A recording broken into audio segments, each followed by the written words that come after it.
नमस्कार। कार्यक्रम जीवन शैली में आप सभी दर्शकों का बहुत बहुत स्वागत, अभिनंदन। मैं हूं आपके साथ विश्वबंधु पांडे। दर्शकों, योग और आयुर्वेद ये दोनों ही प्राचीन भारतीय तंत्र हैं जो व्यक्ति के मानसिक, शारीरिक और आत्मिक संतुलन को बनाए रखने में मदद करते हैं और जीवन शैली में महत्वपूर्ण भूमिका निभाते हैं। आज हम इसी विषय को अपने इस कार्यक्रम में शामिल कर रहे हैं, योग और आयुर्वेद। और इस विषय पर बातचीत करने के लिए हमारे साथ योगिनी अपेक्षा नौटियाल जी हैं। अपेक्षा कई सालों से योग पर कार्य कर रही हैं और योग को जन जन को सिखा रही हैं। अपेक्षा जी, आपका दूरदर्शन उत्तराखंड के स्टूडियो में बहुत बहुत स्वागत है, अभिनंदन है। जी धन्यवाद। आज जैसा कि हम योग और आयुर्वेद को अपने इस कार्यक्रम में शामिल कर रहे हैं, हम देखते हैं कि योग जो है विश्व पटल तक छा गया है।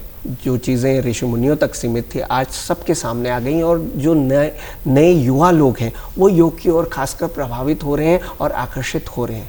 तो सबसे पहले हम इसी बात से इस कार्यक्रम की शुरुआत करेंगे, योग और आयुर्वेद इन दोनों का जीवन शैली से क्या संबंध है?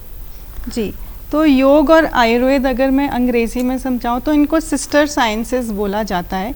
इन दोनों का जो ओरिजिन है हिमालय से ही हुआ है और हमारे ही सनातन धर्म ले लीजिए, वैदिक टेक्स्ट ले लीजिए, सब जगह इन दोनों का ही मेंशन पूरी तरह से किया गया है। तो ये दोनों जो हमें दी गई हैं, हमारी संस्कृति ने दी हैं हमें, ये दोनों जीवन शैली अपने जीवन को किस तरह से सुंदर बनाएं, इसी का जो मेन पर्पस है यही सिखाती हैं ये दोनों विज्ञान हमें। तो योग विज्ञान हो गया और आयुर्वेद, दोनों का ही जो मेन पर्पस है अपने जीवन को किस तरह से सुंदर बनाना है। तो आपका जीवन जो है वो सिर्फ आपके शरीर से नहीं बनता है, आपको अपने मानसिक संतुलन को बना के रखना है, आपको अपनी आत्मा, आहार विहार, आचार विचार सब कुछ एक साथ लेकर जब सारी ही चीज़ें हम एक समस्थिति में रखेंगे और इवनली रहेंगी तो तब हमारा जो है जीवन एक संपूर्ण तरह से सुंदर बनता है। तो इसलिए बहुत आवश्यक हो जाता है कि हम ना कि सिर्फ शरीर पर अपने आत्मा पर, अपने आहार पर, हर चीज़ पर काम करें। और इसीलिए हम दोनों ही इन जीवन शैलियों को हमें सीखना चाहिए, अपनाना चाहिए। और ये चीज़ें आप देखेंगे कि जो हमारे पूर्वज थे उनके जीवन का ये महत्वपूर्ण हिस्सा रहा करता था। तो ये कोई नई बात नहीं है हमारे लिए, पर क्योंकि अब मॉडर्न जिस तरह से ज़माना आगे बढ़ गया है, हमारा थोड़ा सा इससे रिश्ता नाता टूटने लगा है। तो उसको हम एक बार और अगर दोबारा उस चीज़ से जुड़ें और समझने का प्रयत्न करें तो हमारे जीवन को कैसे पूरी तरह से हम सुंदर बना सकते हैं ये हम सीख पाएंगे और कर पाएंगे। जी, आज की जो मॉडर्न जीवन शैली है इस पर हम देखते हैं कि बहुत ज़्यादा भागदौड़ भरी ज़िंदगी हो गई है। समय हर किसी के बाद बहुत सीमित है, बहुत सारे कार्य आ गए हैं। तो ऐसे में आज की जीवन शैली में जो कॉमन गलतियां हैं, मुख्य रूप से आप जो देखती हैं कि जीवन शैली को जीने में लोग गलतियाँ कर बैठते हैं, वो कौन कौन सी हैं? तो पहली बात तो मैं बोलूँगी ये गलती नहीं है, बट ये थोड़ा सा मैं कहूँगी कि हमारा ध्यान थोड़ा हट गया है। हमने अपने आप को इतना व्यस्त कर दिया है अलग अलग कामों में कि हमारा अपने ऊपर से ध्यान हट रहा है। तो हमें ये समझ के चलना है कि काम चाहे जितना भी हो, जब तक हमारा शरीर हमारा साथ देगा हम वही काम और अच्छी तरह से कर पाएंगे। अगर हमने अपने शरीर पर ध्यान ना रखते हुए आगे और काम करें तो पैसा हम खूब कमाएंगे और फिर अंत में जाके हॉस्पिटल में वही पैसा हम गंवा देंगे। तो हमें ये जो प्रायोरिटाइज करना होता है कि क्या चीज़ें हमें ज़्यादा महत्वपूर्ण हैं, तो अपने स्वास्थ्य से ही आपको शुरुआत करनी चाहिए। आपको पूरी तरह से, और आपको ज़रूरी नहीं है कि हर रोज़ आप 2-2 घंटे व्यायाम करें या योग करें, जिस भी तरह का व्यायाम आपको करना हो। ज़्यादा समय नहीं लगता है, पर आपको अपने आप को पहले आगे रखना है, अपनी सेहत को। अगर आप खुद अच्छे मन से नहीं हैं तो फिर आप आगे कैसे अच्छाई बांटेंगे। तो आपने अपनी सेहत ध्यान रखनी है। तो योग और आयुर्वेद को ध्यान में रखते हुए अगर मैं कुछ सिंपल गलतियां बताऊं तो योग में तो अगेन क्योंकि बहुत ज़्यादा इन्फॉर्मेशन ओवरलोड हो गया है हमारे पास, बहुत सारे अब तरह तरह की जगहों से इन्फॉर्मेशन आती है, तो हम कहीं से देखकर कुछ भी अपनाना शुरू कर देते हैं बिना अपने आप को, अपने शरीर को समझे। तो आयुर्वेद हमें मदद करता है पहले अपने शरीर को समझने में, अपना शरीर का निर्माण कैसे हुआ है, पंच धातु से, त्रिदोष हो गए, सब कुछ समझने के बाद फिर आप डिसाइड करें कि आप किस तरह का व्यायाम करें, किस तरह का आहार खाएं। तो अब कहीं से भी कुछ भी हमने देखा और उठा लिया, यूट्यूब में देखा और फॉलो करने लग गए, ये एक थोड़ी गलती हम कर बैठते हैं। योग का भी सीखने का तरीका सबसे पहला यही है कि आप गुरु से सीखें। इसीलिए प्राचीन काल में भी आश्रम हुआ करते थे, गुरुकुल हुआ करते थे जी। एंड ये जो हमें सीखना है वो हमें एक गुरु के अंडर में ही सीखना है, क्योंकि क्या ज़्यादा ज़रूरी है ये नहीं कि हम एक अच्छे गुरु को करते हुए देखें और उसको कॉपी करें। ज़रूरी क्या है कि गुरु हमें देखे, गुरु देखे कि हम सही कर रहे हैं, क्या हम गलत कर रहे हैं, क्योंकि ये बहुत पावरफुल साइंसेस हैं दोनों ही। तो जो भी कोई पावरफुल चीज़ होती है उसका नकारात्मक असर भी काफ़ी हो सकता है। बिल्कुल। और काफ़ी मानसिक बीमारियां इन रीजंस की वजह से हुआ करती हैं कि आपने कहीं से कुछ देखा और आप फॉलो करने लग गए और आपने जो उसका प्रिस्क्राइब्ड वे है वो नहीं किया। तो जिस तरह से हम एलोपैथी की दवाई बिना डॉक्टर के कंसल्ट किए नहीं लेते हैं, हमें आयुर्वेद भी उसी तरह से देखना है। आयुर्वेद में लोग क्या गलती करते हैं, हमें लगता है कि आयुर्वेद क्योंकि सारी औषधि प्राकृतिक चीज़ों से बनी है, हमें लगता है कि वो हम बिना डॉक्टर से पूछे ले सकते हैं क्योंकि वो हमें हार्म नहीं करेगी, हानिकारक नहीं होगी। पर ऐसा नहीं होता है। आप नॉर्मल भी अगर अपने जीवन में देखिए, आप खाने में भी अगर गलत चीज़ ज़्यादा खा लेंगे तो उससे भी आपके जीवन को, आपके शरीर को तकलीफ होती है। तो औषधि आप कैसे बिना डॉक्टर की सलाह के ले सकते हैं। तो सबसे बड़ी गलती जो ये हो रही है कि हम अपने आप को समझे बिना कुछ चीज़ें अपना रहे हैं। हम ये भी नहीं रियलाइज़ करते कि क्या हमें इस चीज़ की ज़रूरत है। अब मैंने टीवी पर देखा कि सुबह 4 बादाम भिगो के खाने अच्छे हैं, तो मैंने कल से शुरू कर दिया। पर क्या मैंने समझा मुझे इस चीज़ की ज़रूरत है, मुझे कोई बीमारी है जिसका मैं इलाज करना चाह रही हूँ, कोई तकलीफ़ है, कुछ नहीं सोचा। क्या मेरे शरीर के लिए बादाम ठीक है, ये भी नहीं सोचा। बस देखा कि हाँ बादाम अच्छी चीज़ है, सुबह खाने के लिए बोला और शुरू कर दिया। तो ये सबसे बड़ी गलती कर रहे हैं हम कि अपने आप को समझे बिना अपना रहे हैं। और आयुर्वेद तो 100% सबसे बड़ी गलती मैं बोलूँगी, बिना डॉक्टर को कंसल्ट किए कुछ भी ट्राई करना। अपेक्षा जी, आयुर्वेद के अनुसार स्वस्थ जीवन के लिए क्या आवश्यक है, या हम कहें कि स्वस्थ जीवन शैली के लिए क्या आवश्यक है? जी, तो आयुर्वेद के अनुसार एक स्वस्थ मनुष्य कौन होता है, सिर्फ शारीरिक स्वास्थ्य का वर्णन नहीं किया गया है, पर स्वास्थ्य जिसमें कि आपके सारे दोष, सम दोष, सारे दोषास जो हैं आपके सारे दोष समस्थिति में हों, आपके सारे धातु वो भी समस्थिति में हो, सम अग्नि, आपकी जो जठर अग्नि है वो भी समस्थिति में हो, अच्छे से फंक्शन कर रही हो। आपका जो मल विसर्जन है, मल भी शरीर से जिस भी तरह से जा रहा है वो सब कुछ आपका स्मूथ हो, और आत्म इंद्रियां प्रसन्न हो, मन भी प्रसन्न हो। तो आत्मा, आपकी सारी इंद्रियां, तो ये नहीं है कि हमें अपने इंद्रियों को तकलीफ़ देते हुए कुछ करना है या आहार खाना है जो हमारे इंद्रियों को पसंद नहीं आ रहा है। आयुर्वेद कहता है कि आपकी इंद्रियां भी प्रसन्न होनी चाहिए। तो ऐसा नहीं है कि आयुर्वेद में आपको स्वादिष्ट भोजन नहीं खाने को है, आपने खाना है और आपने सारे रस आपके भोजन में होने चाहिए, तभी वो भोजन भी पूर्ण तरह आपको अच्छा स्वास्थ्य प्रदान करता है और प्रसन्नता प्रदान करता है।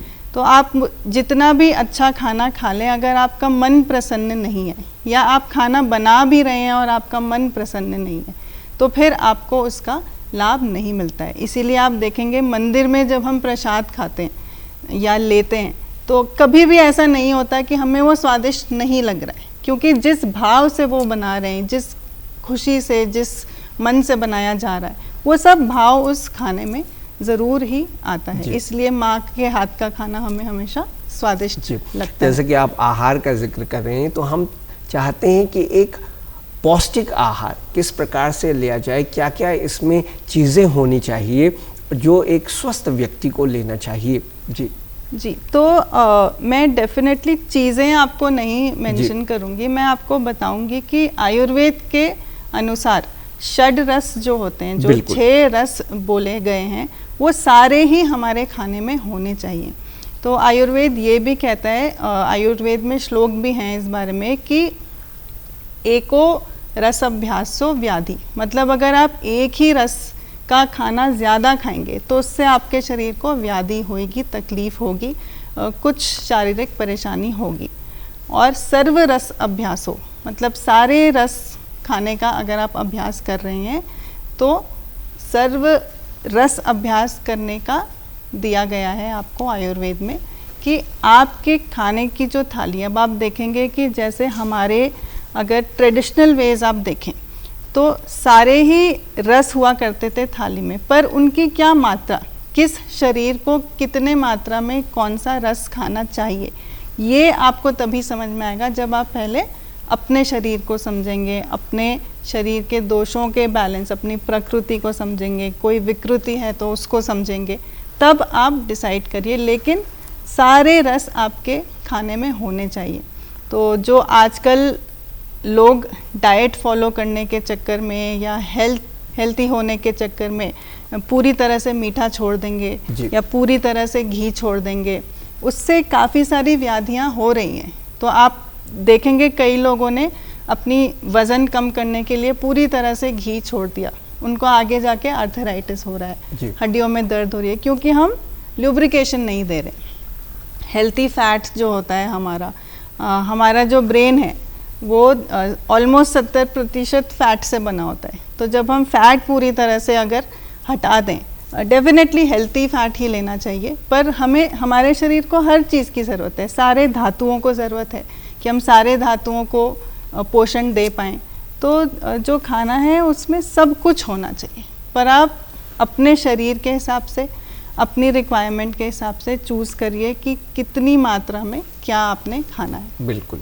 विरुद्ध आहार की बात हमने सुनी है और ये बताया भी जाता है कि आहार पौष्टिक के साथ में कुछ विरुद्ध आहार हम समझना चाहेंगे आपसे, ये क्या है और इसके साथ में हम अपने दर्शकों को भी बताना चाहेंगे। जी, तो विरुद्ध आहार जो होता है हमारा, कई तरह के विरुद्ध आहार हो सकते हैं। एक हो गया आपका कि आपने कुछ फूड कॉम्बिनेशंस ऐसे लिए हैं जो एक साथ हमें नहीं लेने चाहिए, जो शरीर में जाकर हमारे शरीर को डिस्टर्बेंस देंगे। कि जिस तरह से सबसे कॉमन मिस्टेक मैं आपको बताती हूँ जो आजकल हो रही है, दूध में गुड़ मिलाना। हमने सुन लिया है कि गुड़ चीनी से ज़्यादा फ़ायदेमंद है, फ़ायदा करता है, तो हमने दूध में चीनी की जगह गुड़ मिलाना शुरू कर दिया। अब गुड़ और दूध को आयुर्वेद में विरुद्ध आहार माना गया है, मतलब आपने एक साथ इसको नहीं मिलाना है। तो अब लोग गुड़ वाली चाय पी रहे हैं, गुड़ वाली कॉफ़ी पी रहे हैं। चाय कॉफ़ी वैसे ही ना पिए तो बेटर है, पी भी रहे हैं तो उसमें दूध और गुड़ डाल के और उसको विरुद्ध आहार बना रहे हैं। तो और धीरे धीरे करके इस तरह से शारीरिक तकलीफ़ें हो रही हैं और आपको पता नहीं लग रहा है कि क्यों हुई। तो विरुद्ध आहार एक हो गया कि आपने कुछ गलत फूड कॉम्बिनेशन ले लिए। फिर कुछ हो गया कि आपने अपने शरीर के दोषों के हिसाब से विरुद्ध आहार खा लिया, कि आपकी प्रकृति एक तरह की है और आपने उसके विपरीत कुछ खा लिया है, ठीक है।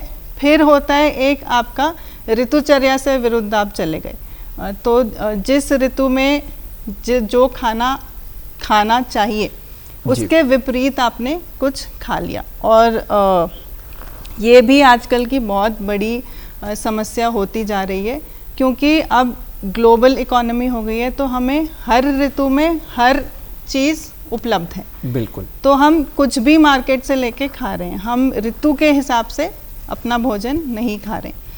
हम ये जानना चाहेंगे अब कि योग अभ्यास करने का समय कितना होना चाहिए और किस प्रकार से इसे करना चाहिए, क्योंकि बहुत सी योगिक क्रियाएं व्यक्ति जानता है लेकिन समय का पता नहीं रहता कि किस समय हमें क्या करना चाहिए और किस तरह से करना चाहिए? जी, तो फिर से मैं शुरुआत इसी बात से करना चाहूँगी कि हर योगिक क्रिया हर इंसान के लिए सूटेबल है, ऐसा नहीं है जी। पहले आप अपने आप को समझें, अपने शरीर को समझें और आप एक अच्छा योग गुरु ढूंढें जो आपको गाइडेंस दे पाए। जब आपको ये सब समझ में आ जाए फिर आप ज़रूर स्वयं अभ्यास करें, उसमें कोई आपत्ति नहीं है। पर सीखना हमें सही ढंग से है। योगिक क्रियाएं जितनी भी हो, जो भी योग अभ्यास है, अब योग का जो मेन पर्पस है, जो लक्ष्य है, वो आध्यात्मिक ही है। उचित ये होता है कि जब हम सुबह की अपना अभ्यास करते हैं, योगिक अभ्यास, तब हमें अपनी ऊर्जा बढ़ाने की, ऊर्जा शक्ति बढ़ाने के अभ्यास करने चाहिए। अगर हम शाम की तरफ कर रहे हैं योगिक अभ्यास, तब हमें थोड़ी कामिंग डाउन प्रैक्टिसेस, अपनी एनर्जी, क्योंकि हमारे शरीर रात का समय बना है रेस्ट एंड रिकवरी के लिए। अगर हमने अपने शरीर को, अब हमारे कुछ चीज़ें हैं जो हम कर रहे हैं, कुछ एफर्ट जो हम शरीर से मानसिक रूप से काम की तरफ लगा रहे हैं, पर बाकी सब जो हमारे इंटरनल फंक्शन हैं, हमारा ध्यान उन पे नहीं है, पर कंटिन्यूस वो चीज़ें काम कर रही हैं। आपके जो ऑर्गन्स हो गए, आपका डाइजेस्टिव सिस्टम हो गया, लिवर, पैनक्रियास, सब कुछ कंटिन्यूस आपकी मशीन अंदर चल रही है, तो उनका काम तो नॉन स्टॉप चल रहा है। बिल्कुल। उनको कब आप रेस्ट, अब मशीन को अगर आप रेस्ट नहीं देंगे तो फिर क्या होगा, उसकी लॉन्जेविटी कम हो जाएगी। तो इसी तरह से हमने अपने शरीर को देखना है, रात का समय हमने देना है अपने शरीर को रेस्ट करने के लिए, ताकि सुबह वो थोड़ा और अच्छा काम कर पाए। जी, हम देखते हैं कि आज की जो जीवन शैली है, जिस तरीके से इसमें डिजिटलाइजेशन का और ऑनलाइन बहुत ज़्यादा चीज़ें हो गई हैं, लोग बैठ कर के काम करते हैं, जिससे शारीरिक श्रम कम होता चला जा रहा है। तो ऐसे में तनाव की स्थिति भी रहती है। तो योग और आयुर्वेद के माध्यम से किस प्रकार से हम अपने जीवन में और ख़ास तौर से अपनी जीवन शैली, लाइफस्टाइल में तनाव को कम कर सकते हैं, इस पर आप क्या कहेंगी?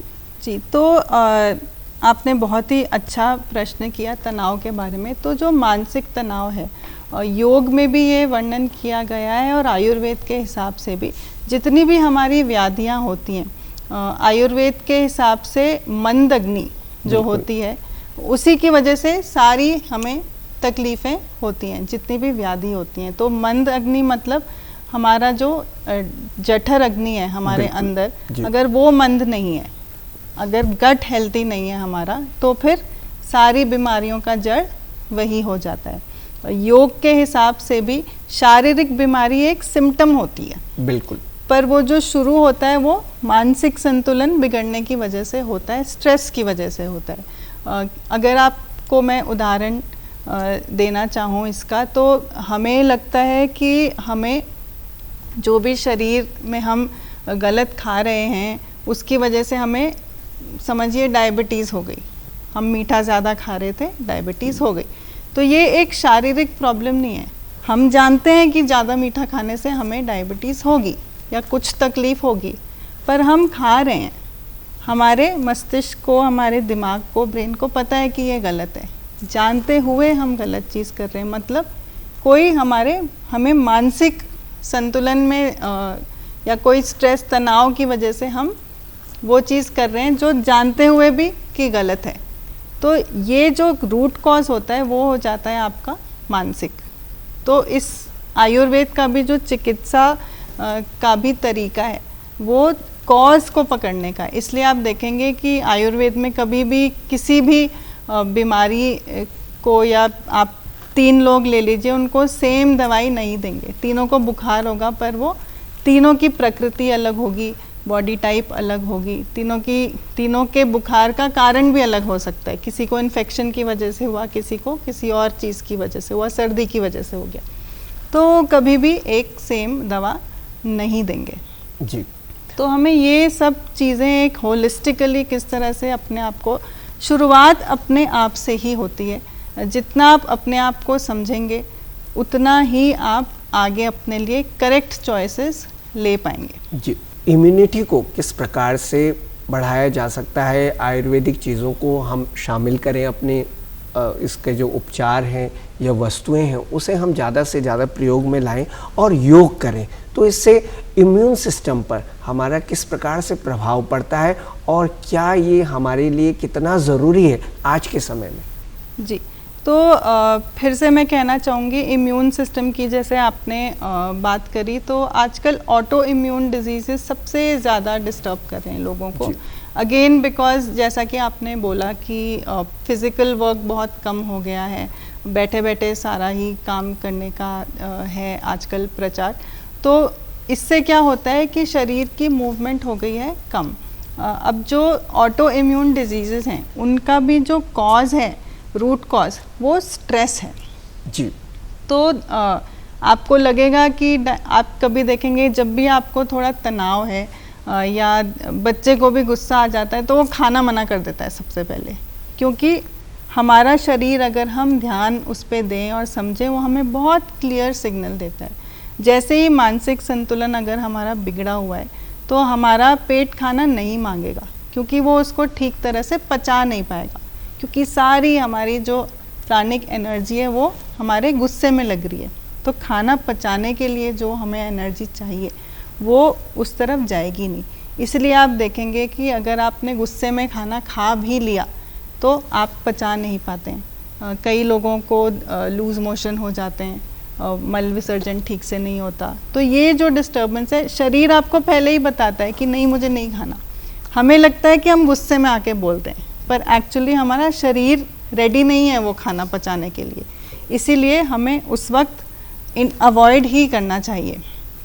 तो ऑटो इम्यून और इम्यूनिटी, ये सारी जो चीज़ें हैं, शारीरिक मानसिक दोनों चीज़ों पर हम एक साथ काम करेंगे। प्राणिक एनर्जी जो है, योग में प्राणायाम हो गया, जो भी आपको स्ट्रेस हो रहा है, मेन चीज़ योग में है कि जो भी आपके शरीर के अंदर फंक्शन हो रहे हैं, चाहे आप मानसिक लें, आपको सोचने के लिए भी प्राणिक एनर्जी चाहिए, आपको हिलने के लिए भी प्राणिक एनर्जी चाहिए। एक ही एनर्जी है, जो प्राण है वो एक ही है। अब हमें श्वास और प्राण में भी अंतर नहीं पता, हमें लगता है श्वास ही प्राण है। बिल्कुल।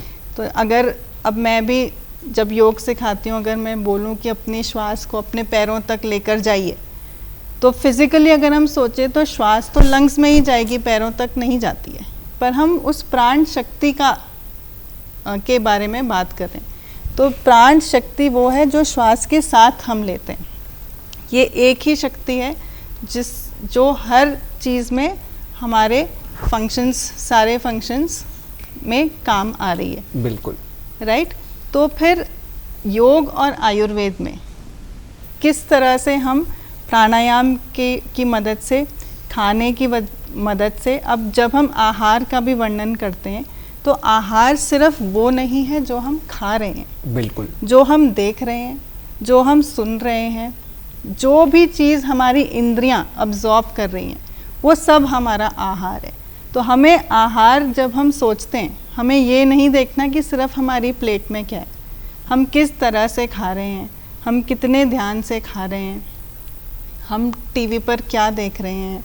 अब हम अगर पॉजिटिव अच्छे प्रोग्राम देखेंगे, अच्छे विचार हमारे अंदर आएंगे, तो हमारी पूरी सोचने की धारणा शक्ति जो है वो सारी हमारी सकारात्मक होती जाएगी। तो इससे अपने आप आपका इम्यूनिटी सिस्टम अच्छा रहेगा। तो आपने व्यायाम भी करना है, शारीरिक भी देखना है, और मानसिक जो आपकी हेल्थ है उस पर बहुत ध्यान देना है। वो ज़्यादा आपको इम्पैक्ट करती है इम्यूनिटी। तो आपने उसकी आप कैसे मदद कर सकते हैं? प्राणायाम के द्वारा, योग निद्रा के द्वारा। तो डेफिनेटली शरीर बहुत महत्वपूर्ण है, पर आपने अपनी श्वास को, अपने आहार को, हर तरह के आहार को सब देखते हुए और साथ लेते हुए अपनी जीवन शैली की रचना करनी। एक स्वस्थ व्यक्ति की जो पहचान की अगर हम बात करें तो वो क्या होती है योग शास्त्र के अनुसार? जी, तो योग शास्त्र में भी अलग अलग जो पुस्तकें लिखी गई हैं, सब में अलग अलग वर्णन है। पर ज़्यादातर कि आप देखेंगे योग में कहीं पर भी शास्त्रों में, जैसे आजकल हम सोचते हैं कि एक पर्टिकुलर शेप में शरीर है तो स्वस्थ है, वैसा कोई वर्णन नहीं है। योग शास्त्र में इस तरह की चीज़ें कही गई हैं, लिखी गई हैं कि अगर आपके चेहरे पर तेज है, अगर आपका मल विसर्जन ठीक से हो रहा है, तो एक होलिस्टिक वे में, मतलब आपकी स्पिरिचुअल हेल्थ, आपकी मेंटल हेल्थ और आपकी फिज़िकल हेल्थ, इसको एक फिज़िकल वे में डिस्क्राइब नहीं किया गया है। आपके सारे धातु, तो योग और आयुर्वेद में इसीलिए ये सिस्टर साइंसेज हैं, सेम ही चीज़ें लिखी गई हैं। तो आपके सप्त धातु जो हैं वो बैलेंस में हैं, आपके त्रिदोषास बैलेंस में हैं, मानसिक संतुलन, there is clarity in thought, आपके सोचने की शक्ति, डिसीजन मेकिंग स्किल, वो सब क्लियर हैं। तो ये सब पहचान होती है एक स्वस्थ शरीर की, एक स्वस्थ इंसान की। तो स्वास्थ्य को सिर्फ शारीरिक देखा ही नहीं गया है और बताया भी नहीं गया, तो इसको होलिस्टिक वे में इसी तरह से दोनों ही शास्त्रों में सेम ही तरीके से समझाया गया जी। अपेक्षा जी, अब हम आपसे टिप्स जानना चाहेंगे जो आप देना चाहती हैं, जिस तरीके से हम योग और आयुर्वेद को अपने जीवन में अपनाएं, तो हम किस तरह से एक स्वस्थ जीवन शैली को अपना सकते हैं, इस पर टिप्स। जी, तो मेरी सबसे पहली टिप तो यही होगी कि चाहे योग हो या आयुर्वेद हो, इसका अभ्यास ज़रूर करें, पर किसी गुरु के साथ करें, किसी से सीखते हुए, इंटरनेट से नहीं, पर किसी जो गुरु आपको भी ऑब्जर्व कर पाए। बिल्कुल। आप किसी के नियंत्रण के साथ, इसको निरीक्षण के साथ इसका अभ्यास करें, और जीवन शैली में अपनाने के लिए जो छोटी छोटी टिप्स हैं, आप अपने ऊपर ध्यान दें, आप अपनी हेल्थ को प्रायोरिटाइज़ करें। ज़रूरी नहीं है कि हर किसी को योग ही करना है या योगी बनना है। आप जिस भी तरह का व्यायाम आपको पसंद आता है, सिर्फ योग और आयुर्वेद ही नहीं, और कई तरह की चीज़ें हमारे पास आज उपलब्ध हैं।